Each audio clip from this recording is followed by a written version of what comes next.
దేవా, ప్రజెంట్ నేను ఎదుర్కొంటున్నటువంటి పరిస్థితుల్లో ఇదిగో నిద్ర కూడా పట్టట్లేదు నాకు. ప్రజెంట్ సిచ్యువేషన్లో నీ అవసరత నాకు చాలా ఉంది దేవా. నువ్వు జోక్యం చేసుకోకపోతే మాత్రం నా వల్ల కాదు. మామూలు విషయాలైతే నేను అంతగా పట్టించుకోను, నిన్నంతగా ఇబ్బంది పెట్టను, కానీ ఇప్పుడు నా పరిస్థితి అస్సలు బాగలేదు. నాకు ఈ పరిస్థితుల్లో నీవే సహాయం తండ్రి. దయచేసి ఇదిగో నాకు తిండి పట్టట్లా, నిద్ర పట్టట్లా, కొంచెం నన్ను కనిపెట్టు. నీ అవసరత నాకుంది, నాకు సహాయం ఇచ్చి.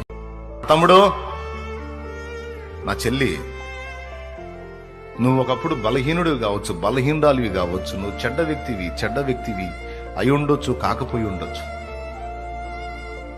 కానీ ఒక్కడే చెప్తున్నా సూటిగా, నువ్వనేవాడివి, నువ్వనే దానివి ఉనికిలోకి వచ్చావంటే ఆయన నిన్ను ప్రేమించే ఉనికిలోకి తెచ్చాడు. ఆయన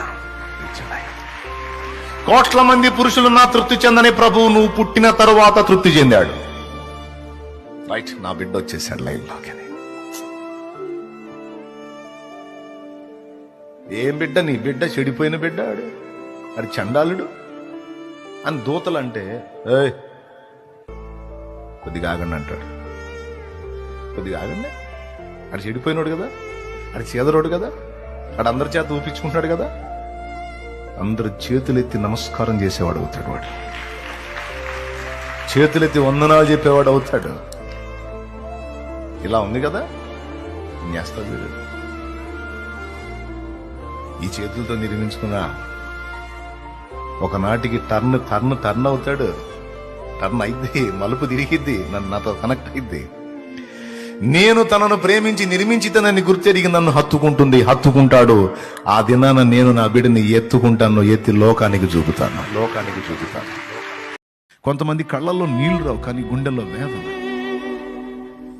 ఆ వేదంతోనే తిరుగుతూ ఉంటారు.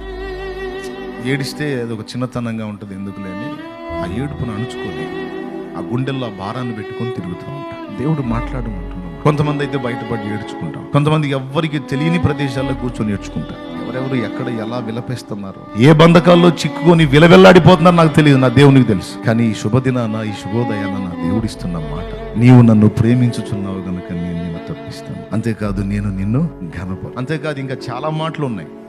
నీవు నన్ను ప్రేమించుచున్నావు గనుక నన్ను ప్రేమించు వారిని ఆస్తికర్తలుగా నేను చేతును, దరిద్రులుగా ఉంచను, శాపగ్రస్తులుగా ఉంచను, వారిని సమృద్ధి గలవారుగా, ఆస్తికర్తలుగా నేను చేతును అంటాడు సామెతల్లో. జ్ఞానమై ఉన్న యేసు మాటలవి.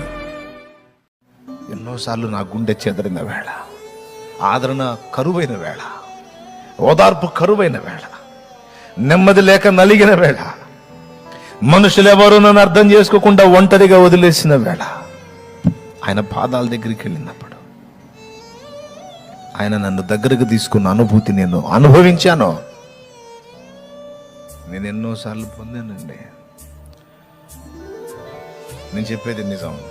ఖచ్చితంగా స్వీకరిస్తాడు ఆయన. ముద్దాడుతాడు, ప్రోత్సహిస్తాడు, ధైర్యపరుస్తాడు, నీ వెన్ను తడతాడు. తర్వాత నువ్వు స్వాంతన పొందినాక, ఆదరణ పొందినాక, సేద తీరినాక, రిలాక్స్ అయినాక, ఇక నువ్వు వెళ్ళే అవకాశం ఉంది. ఇంకా చాలని తృప్తి చెంది వెళ్ళే అవకాశం ఉంది. వెళ్తావు చూడు, అప్పుడు చెప్తాడు, వెళ్తున్నావు, ఒక మాట ఫలానా ఉన్నాయి, కొంచెం బ్యాలెన్స్ చేసుకో. ఏసయ్యా, నువ్వు రా ఏసయ్యా, నాతో మాట్లాడేసయ్యా, నన్ను తాకు, నన్ను స్పర్శించు, నాతో ముచ్చటించు, నన్ను దర్శించు. నాకు నువ్వు కావాలి ఏసయ్యా. నన్ను లోకం లాగుతుంది, నన్ను లోకం ఆకర్షిస్తుంది. నీకు దూరం అవుతానేమని నాకు బాధ. నీ సన్నిధి దూరం అయితే బతకలేను ప్రభువా. నాకు నువ్వు కావాలి, నువ్వు రాయి. నాలో చల్లారిపోతున్న ఆత్మీయ మంటను మళ్ళీ రగిలించు.